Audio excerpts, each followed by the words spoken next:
दर्शक बंधु जदि आपण रामायण कि महाभारत देखिछन्ती आपण लक्ष्य करिथिबे कि सेथिरे साधु कि भगवान जहाको अभिशाप देउथिले सेही अभिशाप तांको उपर निश्चित रूप रे पडुथिला। तांको यार फल मध्ये निश्चित रूप रे भोगिबाको पडुथिला। त्रेता युग द्वापर युग एवं सत्य युग रे जदि अभिशाप पडुथिला तेबे कली युग रे काहाको अभिशाप देला परे काहेकि पडु नाही चलंतु जानिबा। कली युगर अर्थ कला युग अटे। यह एमिति युग अटे जेउठारे काहार मनर मध्ये संतोष नाही। कली युग रे सबुठु अधिक मनिष मनरे शारीरिक एवं मानसिक धिक्कार अछि। अभिशाप देबा पई सबुठारु बड़ शक्ति हेउची स्पिरिचुअल एनर्जी जहाकी आध्यात्मिक ऊर्जा। एही शक्ति को पाइबा पई आध्यात्मिक मार्ग को केवल फॉलो करिले नुहे बरम बंचिबाकू ही मध्ये पड़िଥାଏ। आध्यात्मिक जीवन एक गुरुत्वपूर्ण अंग बनैबा पड़ी थाए।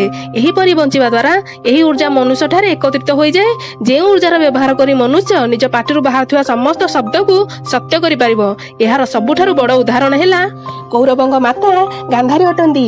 जे देखिले कि तांको स्वामी धृतराष्ट्र अंध अटंदी तो से आजीवन निज आखिरे पट्टी बांधि नेले एवं एही संकल्प रे तांकर आखिरे एते ऊर्जा एकत्रित होई जायथिला कि जहा द्वारा से तांकर पुत्र दुर्योधनर शरीर को संपूर्ण वज्र रूप रे बनाई देथिले।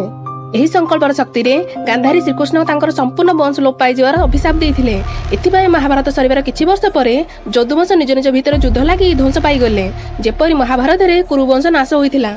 कथा आध्यात्मिक ऊर्जा पाई जहाँ मिले भगवान तपस्या जमी ऋषि मुनि अन्य जुगर करुले एमती कि राक्षस मध्य तपस्या करके एही ऊर्जा प्राप्ति करके विनाश घटाउथिले। अभिशाप देवार प्रोसेस रे जे ऊर्जा खर्च हेउथिला ताकू पाइबाकू कष्ट वर्ष वर्ष धरी करिबाकू पड़िथाए।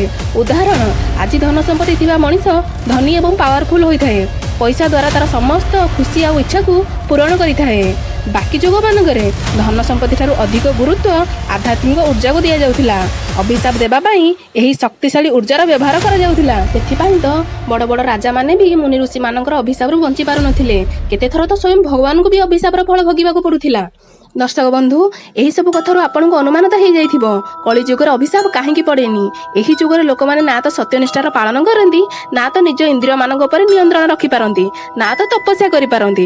एथिबाई तांको भितर सेही ऊर्जा सेही शक्ति उत्पन्न केबे मध्ये होई परिबो नाही ना तो से माने काहाकू अभिशाप देई परिबे। कली जुगर स्वार्थ एवं लोभ एते मात्रा रे बढ़ी जाईची कि लोक माने साहाय्य भी सेते बेले करंती जेतेबेले तांकर निजर किछि स्वार्थ थिबो। दर्शक बंधु बड़ बड़ साधु संत माने मध्ये एही ऊर्जा को एकत्रित करि पारु नाहंती कारण कोउठी ना कोउठी से माने एही सांसारिक मोहमायारू दूरे पारि नाहंती। एथिपाई कली जुगरे एही शक्तिर अस्तित्व समाप्त होई सारिची। परंतु हां कली जुगरे सत्य निष्ठा एवं तपस्यार पालन करंती तो मनुष्य आज भी मध्ये एही ऊर्जा को उत्पन्न करि पारे एवं साथी रे ताऊ कठोर जीवन शैली अपनाई आध्यात्मिक पाई सब नियमर पालन करबाकू पड़िबो। बोध हुए कली जुगरे एतिक नियंत्रण होई परिबो नाही। वीडियोटी भल लागिथिले चैनल को सब्सक्राइब करबा जम्मार भी भूलिबे नाही।